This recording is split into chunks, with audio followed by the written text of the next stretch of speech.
Okay, so we're going to look at the Liquify tool. So I'm going to take a picture of a puddle. I just found this one online, but we can take one outside. And then you're going to Google a bottle of water, okay? Or something that could be melting into water. I'm going to do water to water. Copy this image. Go to my document, Control V, paste it. Use my wand.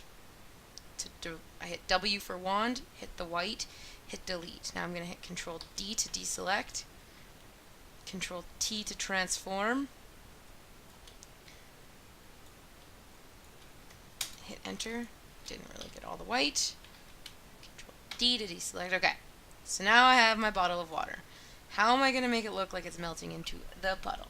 Alright, so when we're on layer 2, we're going to go up to filter. And then here is Liquify. Now this is an interesting tool. You can definitely overdo it. So you can play around a little bit with this stuff depending on your image, but you're actually just going to pull. Click and pull. And you can just pull out these edges. I want my brush a little bit bigger, not that big.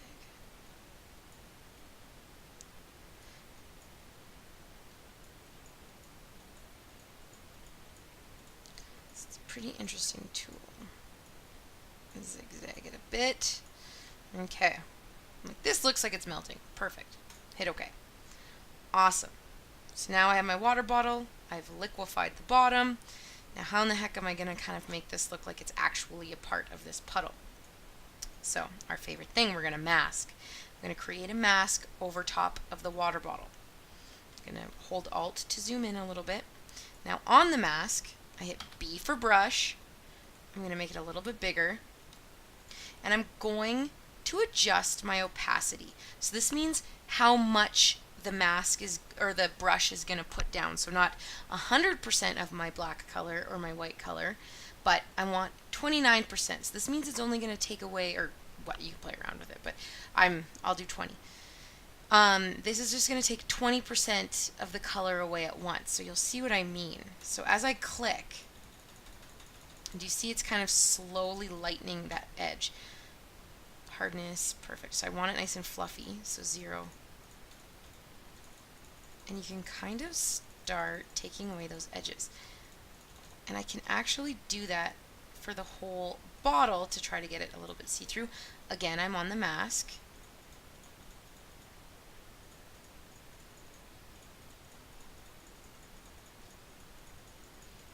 And I'm just slowly tapping. I don't want that.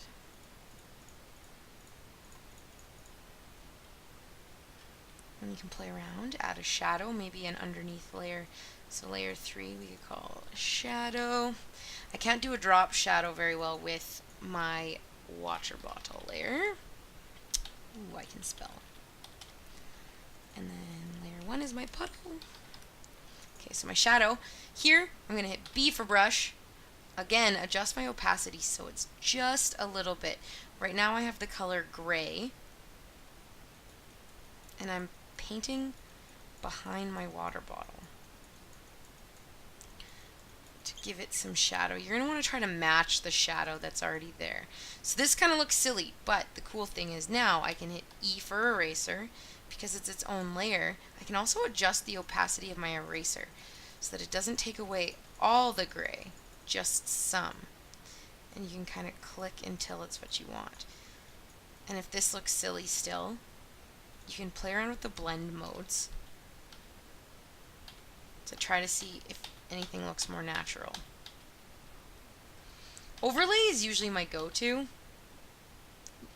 but you get to decide. So that is your challenge. Can you make it look like something is melting in to something else?